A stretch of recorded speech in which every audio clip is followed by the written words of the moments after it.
Oh, the suspense. All right. Well, I'm going to go ahead and jump into it. Thank you all so much for being here.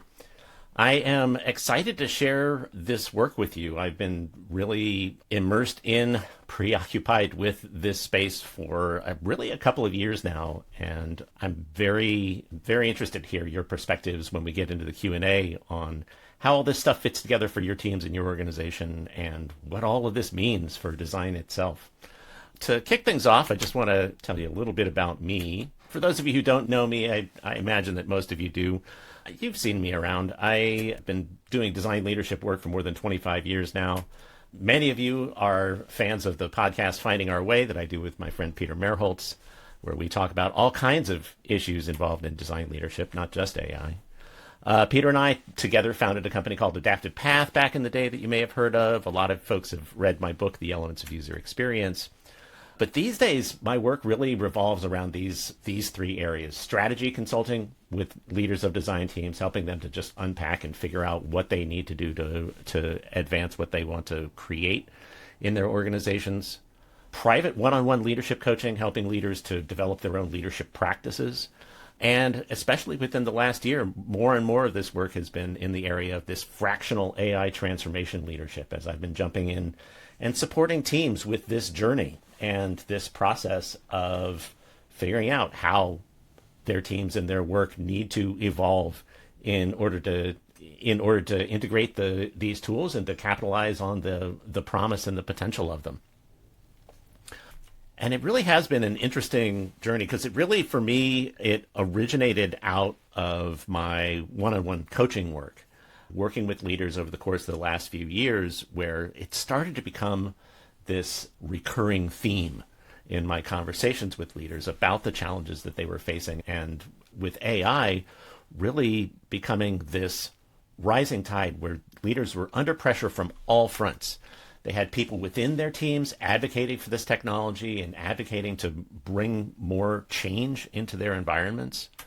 They've got pressure from their cross-functional partners who are already engaging with this technology and pushing their own roles in new directions, sometimes directly towards design. And then they've got pressure from above, the executives demanding to know how they are addressing the challenge of AI and so forth. All right, with that, I want to kind of set the context a little bit because when we talk about AI, we can mean a lot of different things. And so in terms of what I'm talking about and what I'm not talking about today, I'm really focused on this question of how can leaders intentionally guide this change rather than being victimized by it? Rather than feeling pressure from all sides, rather than feeling like you are drowning in the rising tide, how can you get up and get in the boat and get behind the steering wheel? So what we're going to be talking about today is really mostly just one facet of AI, but it's not the only one when it comes to design teams. There are a lot of people doing a lot of work out there around user-facing AI implementations, bringing AI functionality into your products, into your designs, into the value that you deliver to your users, to your customers. There's also a big piece of the puzzle, which is about team-facing AI, AI that is intended to support the team in delivering the value that they're there to deliver and creating what they're there to create. And then there's organization-facing, and this might be the kind of the least mature category because I think it's the least well understood. But there is this growing understanding that there is an opportunity for teams to provide AI-driven interfaces to each other to facilitate the ways that they interact with each other, as well as the ways that they interact with leadership.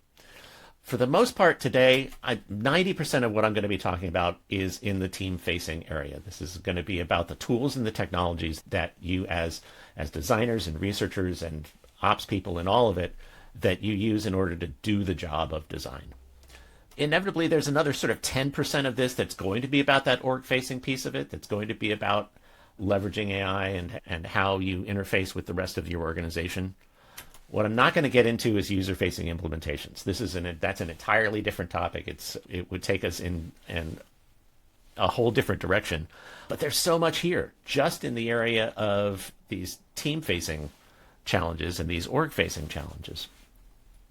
So really the question that's underneath all of this is, where is the potential for AI to transform design? not just to help us do what we're doing a little bit better, but to really change design from the inside out. And what are the different flavors of change that we are seeing or we're seeing the potential for across design organizations? And there are a lot of them. The first and most obvious one is changes to our tools. The moving from our fixed software, our standard stacks that we've worked with for so long, toward AI augmented workflows. Leveraging generative tools to accelerate iteration cycles. That's one of the biggest and earliest areas of value that people saw from AI. Obviously, coding assistants are really dramatically changing how we visualize and create what we do. Having intelligent plugins that fit in with Figma or whatever other kinds of elements that you have as part of your production flow. And the requirement for new policies and new ways of thinking about how we bring new tools into organizations and how those tools fit together. How those tools fit together inevitably ends up influencing your processes. It has a potential for influence across the entire range of potential design activities, from research synthesis and insight to inviting and involving more concept exploration in your design sprints, to really, the way that that when we talk about vibe coding and prototyping, it really radically changes what you are handing off to engineering, what that looks like, and what are the rituals and practices associated with that. And then even all the way down to QA, there's so much validation that is a part of our work that is potentially ripe for automation here. So you're changing your tools, you're changing your processes. That inevitably means that you're changing your roles as well. And what we do as designers and who designers become over the course of their careers becomes a significant factor here. The repetitive production work really falls away in the face of something that is much more about attunement to craft, attunement to taste, and curation, and really an idea of what good is, which means that the skills that are involved change, and you potentially have a place for new roles in organizations where you have people who are your kind of AI specialists within teams. But that specialization can't reside only with those people. You have to make prompt engineering a broader competency across the entire organization. So in a lot of ways, what we're seeing is this turn back toward generalist as the kind of default profile for a designer, which is a real kind of reversal of the recent trends. So with changing processes, changing roles, it also means that our ways we collaborate have to change as well. The ways that we engage cross-functionally, as suddenly we all get to be able to play in each other's spaces in new ways. The way we document work and the way that we hand off that documentation changes. There's the potential for agents to play a really different kind of a role in our processes than we are used to from our technology as they become more active collaborators. And there's also AI as the potential to be kind of this asynchronous collaborator, this all-knowing, all-seeing knowledge hub for the work that we do. So changing our processes, changing our collaboration, it also means potentially changing our team structures. There is a great deal of speculation that we're going to see smaller design teams going forward, not larger ones, leveraging the technology to do more with less, as we have heard about.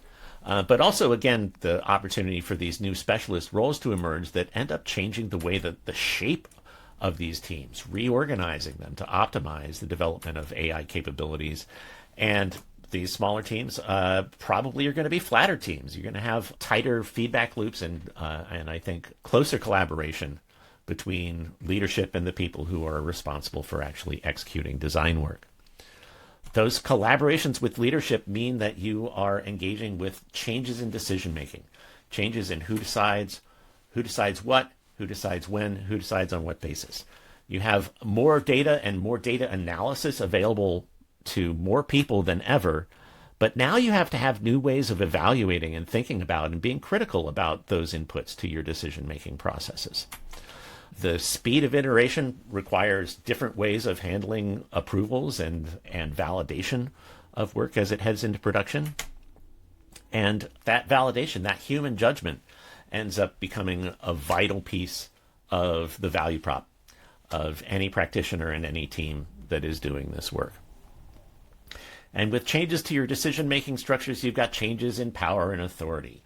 You've got changes in which AI fluency becomes a new form of organizational capital. It becomes a way that you demonstrate your credibility and you get things done. And by doing that, you're going to gain more influence, over the output that you create, but also gaining more influence over the direction of the entire application of AI across your organization. And this is the way that you will accrue authority going forward, is really in demonstrating your ability to think about how the organization ought to work with these tools. Which really means that you're looking at changes in value delivery. The scaling of design output without necessarily needing to add headcount. The stakeholders already wanted everything done yesterday. It's only going to intensify as they wonder why we can't keep doing things faster and faster, which means that speed is much less of a differentiator for design teams, and it becomes much more of a question of how are you contributing to the quality of the overall direction of a product. And that strategic contribution, I think, as the strategic elements of design start to separate from the more production and execution oriented elements of design, that strategic contribution then becomes more visible and more measurable. So with this whole stack of different ways that organizations can possibly change, some of these bullets are maybe resonating with things that you're seeing in your organization right now. Some of them maybe not so much, but they are definitely possibilities that are on the table across the entirety of what's going on in design. But what we're seeing a lot of right now is organizations that are on the brink of transformation. They are living in this age of experimentation where there isn't really a centralized strategy. There's no map for this territory yet, and people are kind of wandering around on their own. The statistics in the research studies that are being done out there on this kind of work are still showing that a lot of people are bringing their own AI tools to use in their work rather than relying on the tools that they're being given. They're doing their own side of desk experiments. They are engaging their teams in one-off proof of concept applications here and there across their organization. So there's a lot of this activity, people getting together, people talking about the application of these technologies. A lot of this activity, but not a lot of organization. There's no centralized strategy. There's no formalization to the work. There's no organizational commitment behind it. It's all very much organic and grassroots. And then organizations get to a place where it just becomes too important to ignore. It becomes, across all of those different kinds of change that I talked about, the critical mass of that change gets to a place where nobody can really ignore it anymore. Nobody can pretend that it's not time to take this seriously. It's time to look at this as something that the organization needs to actively and intentionally drive. And one of the biggest challenges with that is simply that there are so many variables involved, that there are so many areas in which organizations can derive value from AI, and all of the different areas in which change can possibly happen. Change to your technology, change to your decision-making structures, change to your internal team structures, your collaboration, and on and on. So what that means is that every AI transformation is fundamentally bespoke. It is particular to that organization, to that design team, to the value proposition of that team has developed over time up until now, the legacy that team is bringing forward, the technological environment that you find yourself in. So if you were hoping that I was going to come in here and tell you the perfect AI processes for a design team and the perfect AI tools and stack for a design team, unfortunately, the news is it's not that simple. And every transformation is bespoke, which is why you have to formalize it, why you have to basically figure out how to put some commitment behind the intention to transform. That commitment, what it really comes down to is figuring out who's going to be responsible for making this happen, creating incentives to engage them, and giving them the runway and the permission to make it. So creating the capacity to identify and address new needs as they arise. And I think this is the really critical thing that you're going to see throughout everything that I have to share with you today. This is about developing the ability to evolve intentionally as you go, to be able to support the experimentation, take the learnings from the experimentation and carry that forward into the larger organization. Creating accountability for and measurability of the impact, though, is what's essential in order to be able to drive initiatives that drive meaningful change. So how do you create, having created that accountability, what do you make people accountable for? What are the activities that you would expect a transformation initiative to contain or a transformation team to run for you? I have boiled this down to a set of 9 questions that every design leader, I think, needs to have answers for at this point. The bigger your team, the bigger your scope, the more important these answers become. In a lot of cases, if you are working at levels of the organization where you're not a chief design officer, you're not a VP of design, a lot of your choices are going to be constrained by the choices that are being made by those leaders. But no matter where you fall in your organizational hierarchy, I think there is some flavor of all of these questions that are going to be relevant to you. So let's talk about these 9 questions and what they add up to in terms of strategy for transformation. So the first question is, what do your leaders above and below you, as I was talking about, as you find yourself in a hierarchy, many folks are leaders of leaders. They are managers of managers. And those points of view of the leaders below you on the tree are just as important as the points of view of the leaders above you, because your job in that leadership role is to drive leadership alignment, to wrangle those executives and those decision makers, to drive clarity up and down the decision-making hierarchy, to, first of all, to have that executive level sponsorship, to have somebody at the highest levels who says, this is important and we need to create the space and the permission for it. To bring to the surface what your leadership wants, where they see as the opportunities, but also what they're worried about, and what are the places, the no-fly zones, the parts of the app or the parts of your product or the parts of your organization that they don't want to touch, that they don't want to see change, that they want to be very, very cautious and careful with that change. Being able to translate the progress that the team is making back into language that the executives use to measure success, to be the bridge between what success according to AI or design terms looks like and what success according to the broader organizational terms looks like. And then maintaining those tight feedback loops with your sponsors so that when the work does get hard, when it does get challenging, you've got leadership on your side to defend it. Question number 2. What can you do with the tech you have right now? And where would a small change produce bigger results? This is, again, that question of doing more with less, but also the question of leverage points. Where can you employ what's already readily available to you through the various platforms and the various technologies that your organization is already invested in? And where's a place where you can do some small thing that might produce bigger results?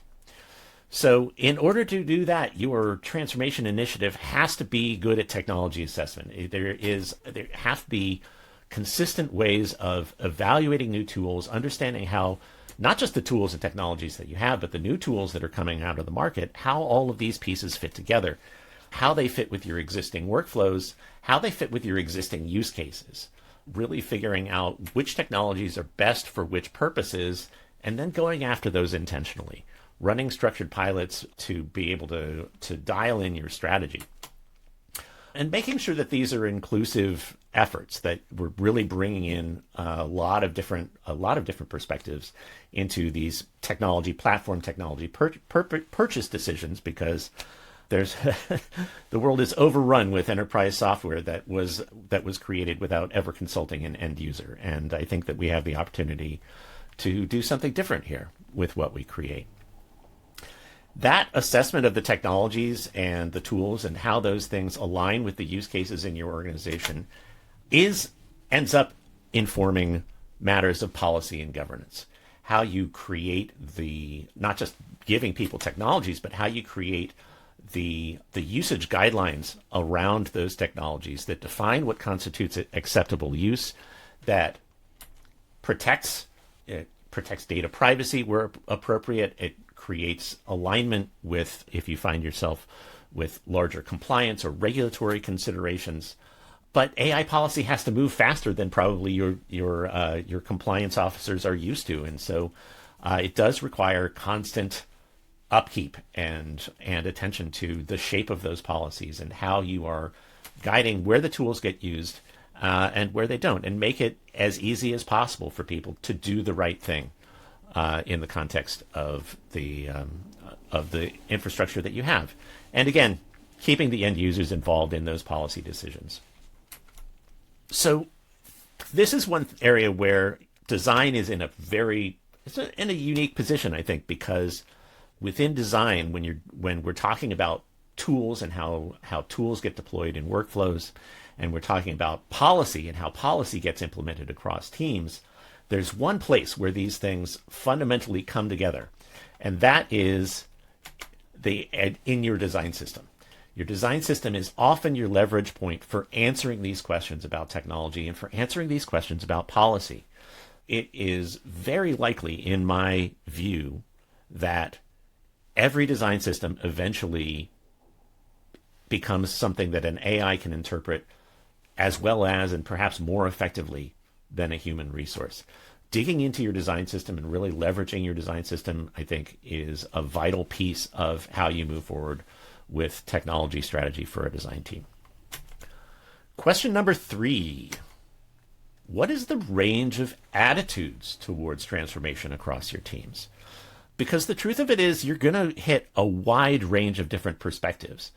AI is possibly the most controversial technology we've seen come along in quite a while. There are a lot of people who have good reasons for not wanting to get involved in it, and you've got to address those as part of what you do, while also addressing your enthusiasts, while also addressing your champions.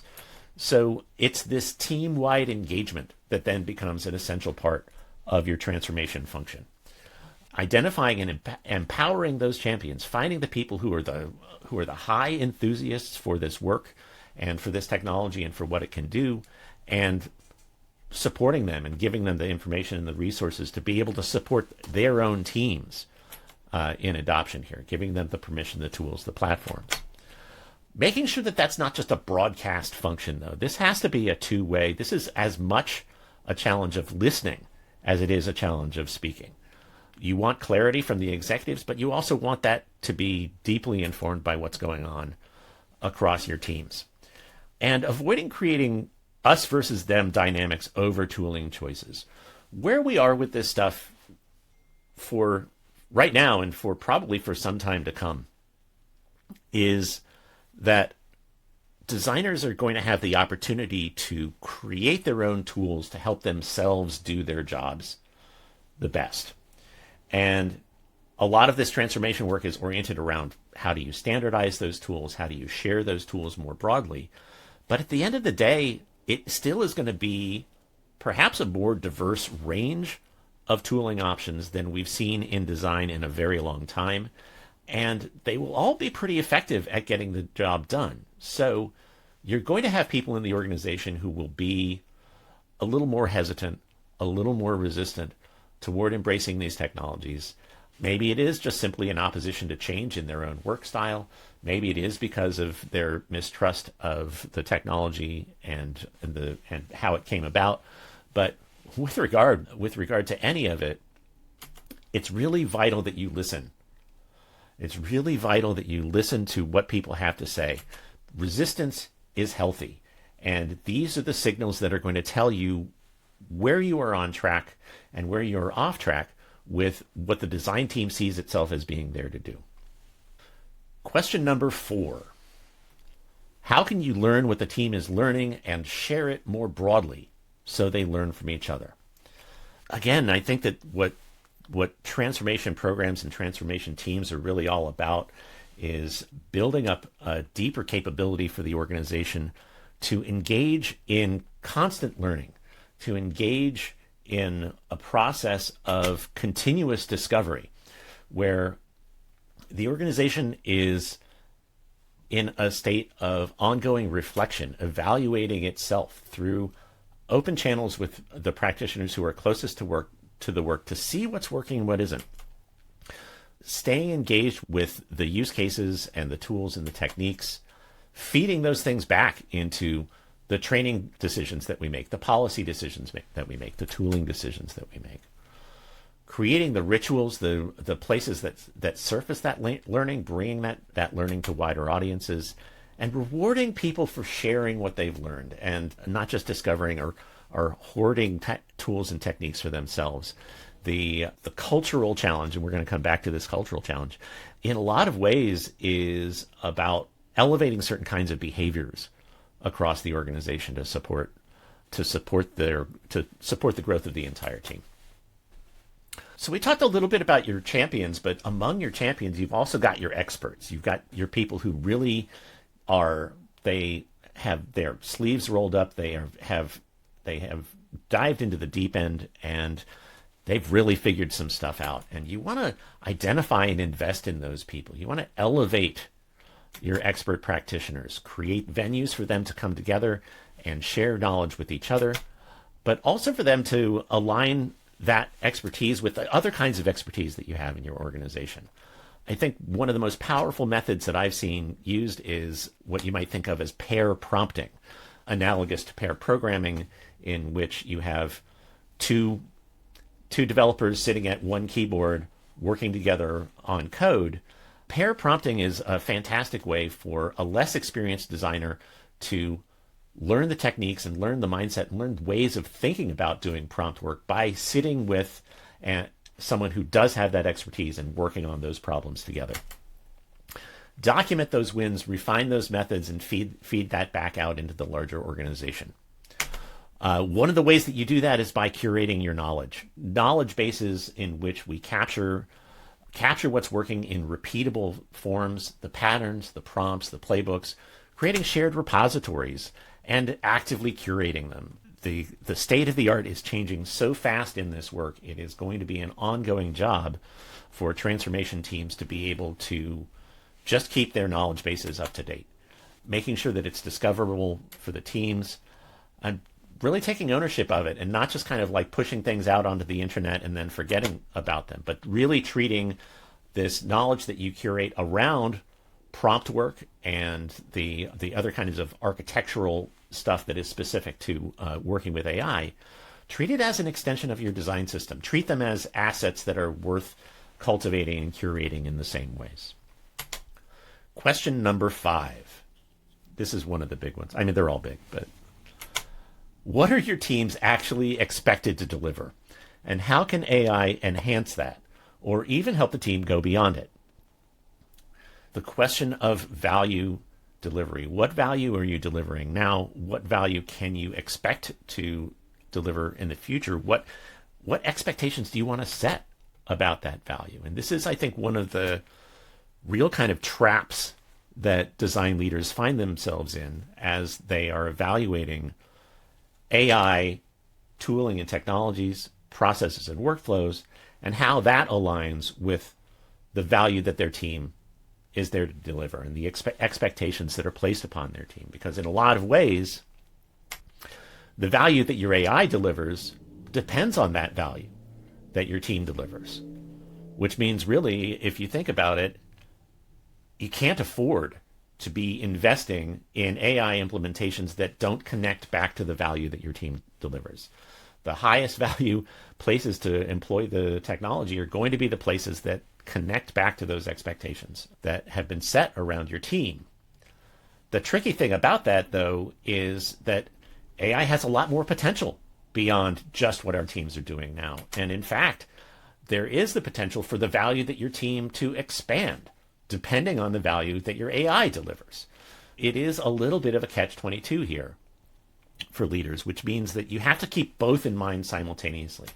You have to be looking at where you are now, optimizing for your current value proposition, while actively searching for and migrating towards a new one, evolving the direction of the team.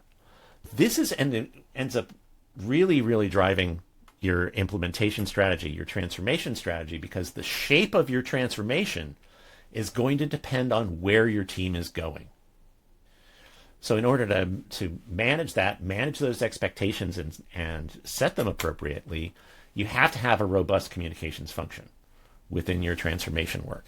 You have to be out there crafting that narrative about where the team is going and why. Setting those expectations broadly across the organization about what we know, what we don't know, and what's reasonable to expect in terms of timelines and trade-offs. Demonstrating progress, surfacing those wins, showing people that we are getting traction with these technologies, and tailoring those messages, customizing those messages to the needs of the various constituencies and stakeholders that you have across the organization. Those communications have to be backed up with a meaningful measurement, a meaningful evaluation of our progress, and being able to define what we mean, what we're going after by implementing these tools, and what we expect to see as a result of the pilots that we create, and making sure that those really speak to genuine business value. Integrating AI engagement metrics into team KPIs and performance reviews. I saw some data recently that was really striking about this, that it is a very, very small percentage of companies who have actually evolved their role descriptions and their incentive structures to match the AI mandates that they're handing out. Basically, they're telling everybody to adopt these tools, and they're telling everybody to go do the exploration and stuff, but they're not creating any incentives, and it's not actually being factored into people's performance evaluation. All of this really is about just making the business case visible and making it so that future investment choices are easier for leadership to make. Question number 6. How do your processes need to shift to adapt to new tooling? And who owns or influences those processes? This is really where the heart of design starts to evolve, as we start to redesign design itself. And this is about the application of our good old-fashioned design tools to ourselves and to our own workflows. If you've already got journey maps for your designers and you have done some service design on yourselves, you're going to be really well set up to take advantage of AI in your process evolution. If you don't know what your processes are, or if you've got vastly inconsistent processes across the organization, it's not going to be that simple, and you're going to need to lean on the people who are closest to that process reality, who can really give you the perspective on how things need to change and how things can change. I think that for design teams, it's vital to really define where human creative judgment comes into your processes. That creative judgment is an essential part of how design teams deliver value. And I think that having an answer about where the machine gets to make a choice and where humans get to make a choice is really critical. And just as with continuous discovery, continuous process evolution, this is not going to be a one and done kind of a thing. It's going to require ongoing attention to your processes and an ongoing willingness to adapt. That adaptation carries certain things with it here in question number 7. How will you reset expectations with cross-functional partners about delivery timelines and process milestones when your team roles and processes themselves are shifting? This is where it's vital to have somebody who is your organizational liaison, somebody who is the touch point for the broader organization about any concerns about how AI tooling, policy, etc. are impacting design and what design delivers. So this is where you are aligning with your cross-functional partners on those shared process touch points. You're building relationships with the people that you normally wouldn't really interact with very much, but who you know are going to have a strong point of view about your AI implementation. You're there to inform those strategy conversations at the executive level about where AI is going for the organization, being able to translate technical capability into the language of business value with stakeholders, as we talked about before, and to be an advocate for design and be an advocate for design process and design's value within the larger landscape of decision making that's happening around AI in these organizations. Question number 8. How will you keep your team at a consistent skill level when the technology itself is constantly improving? Skills development. This is it's vital. A lot of organizations they have various kinds of training capabilities that are attached to HR or other functions in the organization. I don't meet a lot of design leaders who are operating their own training programs, but this I think might really be an important consideration for transformation initiatives, because I think design needs something different from just plain generic AI training. I think that there is a need for a design-specific flavor of AI training that is sensitive to the needs of the creative work that we do, and is not just generally about productivity in the workplace, but is really about leveraging these things for the highest value and the highest impact. So that building that foundational literacy across every role, not just leaving it concentrated with your champions, creating the time and the space and the budget for people to engage with training as an ongoing practice, and giving people opportunities to use those skills hands-on and not just have it be confined to an AI day once a quarter or something like that. So staying on top of things in order to drive these programs means paying attention to what's going on in the larger world to inform the skills development for the team, being able to keep track of what other teams in your organization are doing, what your competitors are doing, what's going on in the broader landscape of tools and technologies for AI within design, being engaged with the communities, the conferences, the thought leaders out there who are formulating new ideas about how to address those things, and then taking all of those external signals and figuring out what all that stuff means for this team, for its challenges in its market, and given its mandate. And being the one to call foul on the hype, and to be the one who can bring a sensible, informed perspective to an organization, and maybe talk the executives down from some of their big crazy ideas. Which brings me to question 9, and this one is in some ways the one that I have the least clarity about, which is, what does design culture look like when the tools and methods of design are radically different from what they've been before? Do we still set up our desks in the same way? Do we still collaborate in the same fashions? What are the values and the themes and the principles that we uphold in our work?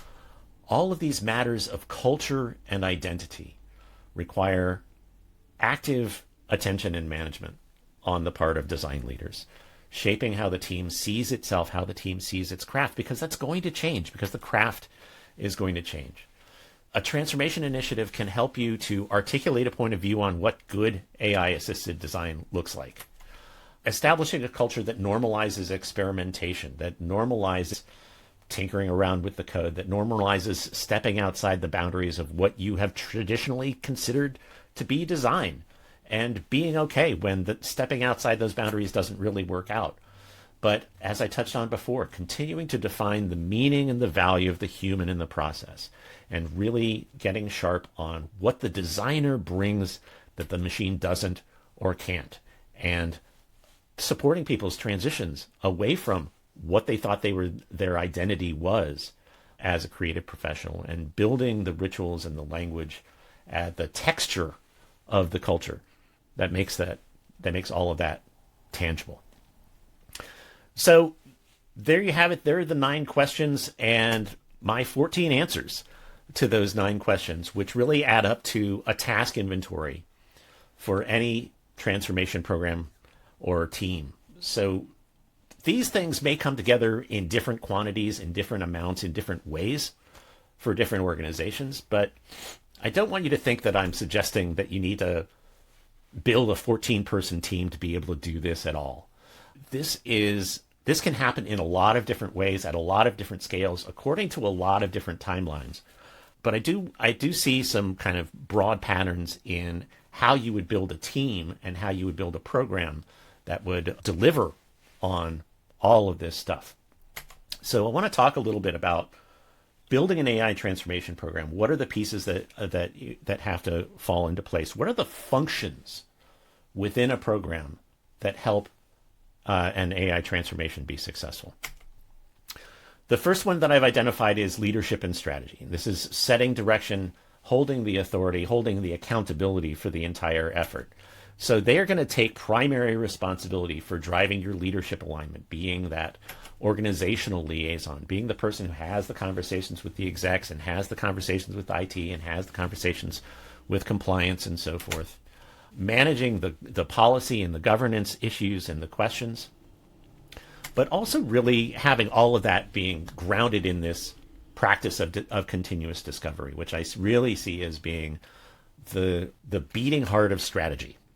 It is the process of continuous discovery, the process of reflection on your current practices, analysis of what's working, and integrating that back into new technology investments and new training investments. That is what's going to keep the transformation going and keep the transformation alive. And so that's why I slot that within the leadership function.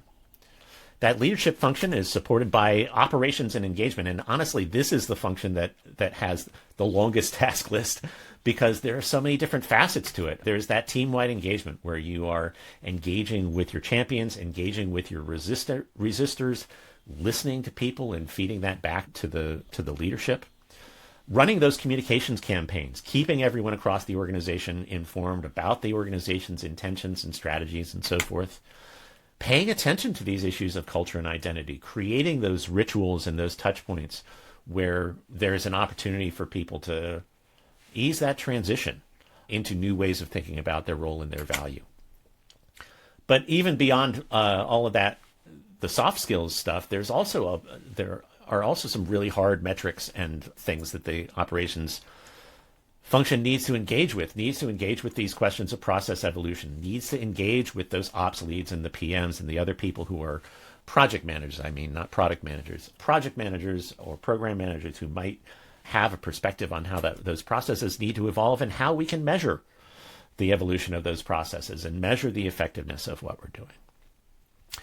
That, in turn, is supported by your technology and development function. And this is where we're really getting into the tools, the craft, the building, maintaining that industry awareness of what's going on more broadly with the tools and the technology, bringing that back into technology assessment, and concentrating expertise. And that includes building custom tooling for yourselves to support the very specific use cases that you find yourself facing. And then taking that broadly to the team through your skills and knowledge function. And this is where that skills development, where you're developing training curriculums, you're developing materials to educate people, you are setting priorities about what to educate people about. And you're curating knowledge repositories, prompt repositories, other kinds of internal expertise to support people in using these technologies with your various systems. So here's how these functions kind of fit together, because as you might have picked up on, there's a little bit of overlap across all of these things, right? So you've got the operations and engagement function, and whether that is a person or whether that's just somebody wearing a hat for a day or for a period of time, this is the function is listening to the team, talking to the team, evaluating the progress with the team, really deeply engaged with the needs of the team and the craft of the team.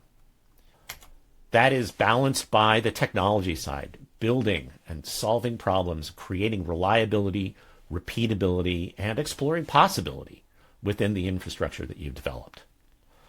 Bringing those things together with your skills and your knowledge function, where you are observing what's working, taking those best practices, elevating them in forms that reinforce what works, and raising the floor really for the entire team in its development.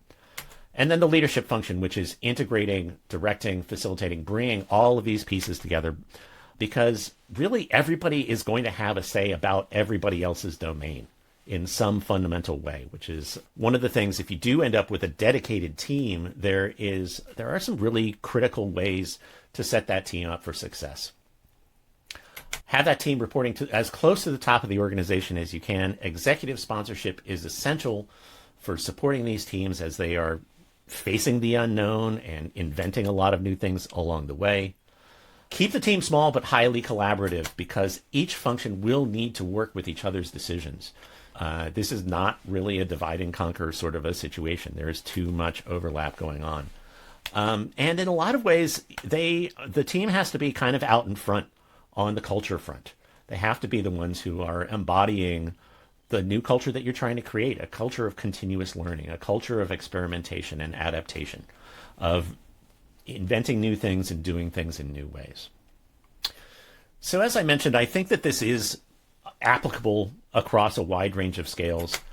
You don't have to do everything all at once, but this is one of those cases where the more people you put on it, the faster you are going to go, because it means that you can give focused attention to some of these areas where you don't have to have the person who is trying to negotiate your policy and governance issues with IT also be the person who is trying to figure out the culture issues within the organization, for example.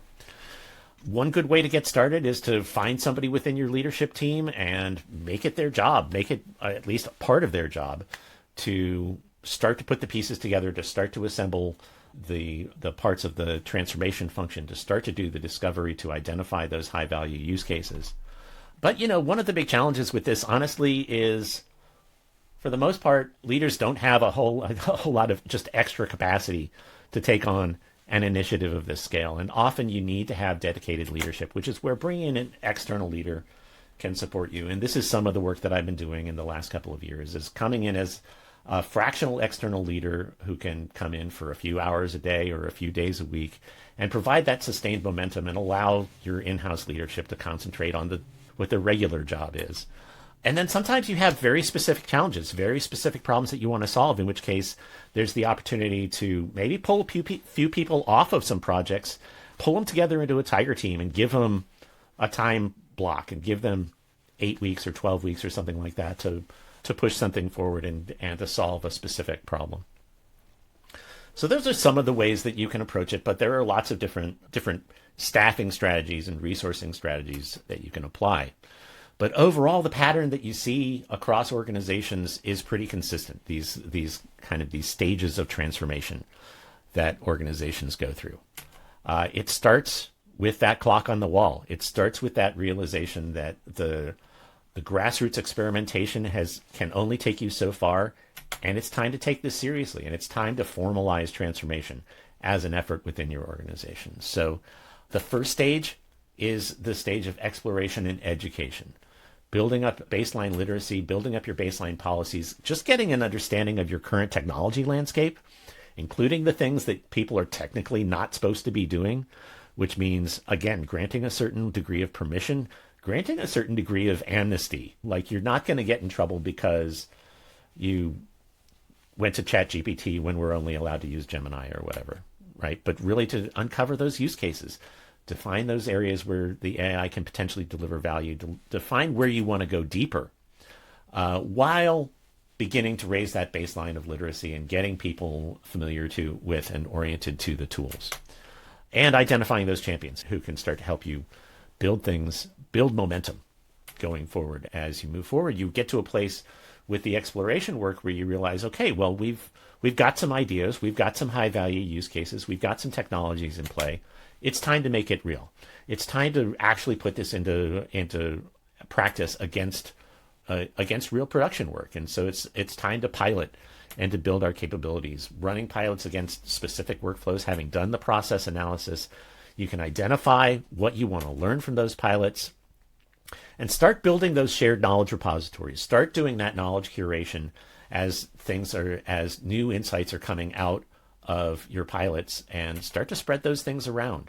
Making sure that where possible, making sure that those pilot teams are cross-functional, that you're including product and you're including engineering in the choices that you're making to make sure that you're building stronger relationships and not running off in the other direction, and leveraging that continuous discovery function to continue to fold those learnings into your ongoing strategies.